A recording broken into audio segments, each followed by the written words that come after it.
Hello media viewers, welcome back with a నీ video. నేనే మీ అభి, మీరు చూస్తున్నారు అభి ఫ్యామిలీ. ఈ వీడియోలో మనం ఏం చూడబోతామంటే సన్ రైజర్స్ హైదరాబాద్ నెక్స్ట్ ఏంటి దాని గురించి మొత్తం డీటెయిల్ చూడబోతాం. అఫ్కోర్స్ అండి, పాయింట్స్ టేబుల్లో మన సన్ రైజర్స్ హైదరాబాద్ 4th స్పాట్లో ఉన్నారు. 12 మ్యాచ్లు ప్లే చేసి 7 విక్టరీస్ 5 లాసెస్ 14 పాయింట్స్తో 4th స్పాట్లో ఉన్నారు. అఫ్కోర్స్ 4th స్పాట్లోనే ఉండిపోతారంటే అది కాదు, 4th స్పాట్లోనే ఉండరు. ఒకేసారి జంపులింగ్ అని తీసుకొని 2nd స్పాట్కి లేదని ఇక్కడ ఛాన్సెస్ అనేది హై లెవెల్లో ఉంది.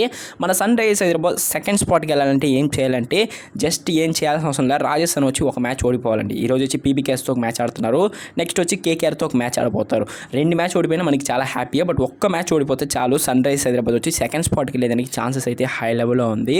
బ్రో ఎలా 2nd స్పాట్కి వెళ్తారంటే ఇప్పుడు రాజస్థాన్ వచ్చి 16 పాయింట్స్తో ఉన్నారు. ఒక్క మ్యాచ్ ఓడిపోతే 18 పాయింట్స్ దగ్గరే వాళ్ళు ఆగిపోతారు. ఓకేనా, ఒక మ్యాచ్ ఓడిపోతే 2 మ్యాచ్ గెలిస్తే వాళ్ళు 20 పాయింట్స్కి వెళ్ళిపోతారు. ఒకవేళ కానీ ఒక్క మ్యాచ్ ఓడిపోయి ఒక మ్యాచ్ గెలిస్తే 18 పాయింట్స్ దగ్గర ఆగిపోతారు.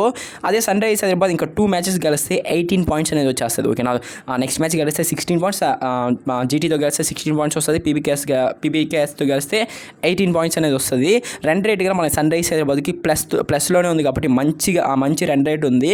దానివల్ల జస్ట్ 2 గేమ్స్ విన్ అవుతాయి చాలు. 4th స్పాట్లో ఉండే ఎస్ఆర్హెచ్ వచ్చి సన్ రైజర్స్ హైదరాబాద్ వచ్చి జంప్లింగ్ అని తీసుకొని 2nd స్పాట్కి అనేది వెళ్ళిపోతుంది. అఫ్కోర్స్ ఒక్క మ్యాచ్ గెలిస్తే చాలు, మన Sunrisers Hyderabad play off qualify అయిపోతుంది. ఒకవేళ 2 మ్యాచ్ ఓడిపోతే ఏం జరుగుతుంది బ్రో అంటే చాలా రిస్కీ పొజిషన్లో ఉంటారు. ఏంటంటే ఆర్సీబీ వర్సెస్ సిఎస్కే మ్యాచ్ ఉంది. ఆ మ్యాచ్లో ఆర్సీబీ ఒకవేళ విన్ అయిపోయి ఒక కొంప మునిగి అప్పుడు సన్ రైజర్స్ హైదరాబాద్కి చాలా రిస్క్ అయిపోతుంది. బట్ మ్యాక్సిమం మన సన్ రైజర్స్ హైదరాబాద్ లాస్ట్ ఇంకా 2 మ్యాచెస్ ఉంది కదా, జీటీతో పీబీకేఎస్తో, మ్యాక్సిమం ఓడిపోరు. ఎందువల్లంటే ఉప్పల్ స్టేడియంలో జరగబోతుంది. మన ఎస్ఆర్హెచ్ ప్లేయర్స్ అందరూ తెలుసు కదా, ఉప్పల్లో కొడితే తుప్పల్లో పడుతుంది అన్నట్టు మన కమెంటేటర్స్ చెప్తున్నారు కదా. ఉప్పల్ స్టేడియం అనేది మన కోట. అఫ్కోర్స్ అక్కడ మనల్ని ఓడిపోయాలంటే చాలా కష్టమే. Of course Sunrisers Hyderabad next 2 games just win అవుతే మాత్రం చాలు, 2nd స్పాట్కి వెళ్తారు. ఈరోజు రాజస్థాన్ వచ్చి పీబీకేఎస్తో మ్యాచ్ ప్లే చేస్తున్నారు. అఫ్కోర్స్ ఓడిపోతే బాగుంటుంది. ఒకవేళ ఇది ఓడిపోకపోయినా కేకేఆర్తో ఓడిపోతే ఇంకా చాలా బాగుంటుంది. ఏం జరుగుతుందో చూడాలి. దాని తర్వాత కేకేఆర్తో మనకి సంబంధం లేదండి, ఎందుకంటే వాళ్ళు ఎప్పుడో క్వాలిఫై అయిపోయారు, 19 పాయింట్స్ ఉన్నారు. వెయిట్ చేసేది చూడాలి మన ఎస్ఆర్హెచ్ 2nd స్పాట్కి వెళ్తారా లేదా అని. మీరే కింద కమెంట్ బాక్స్లో కమెంట్ చేయండి. మన సన్ రైజర్స్ హైదరాబాద్ 2nd స్పాట్కి వెళ్తాదా వెళ్ళదా అని వెయిట్ చేసి చూద్దాం.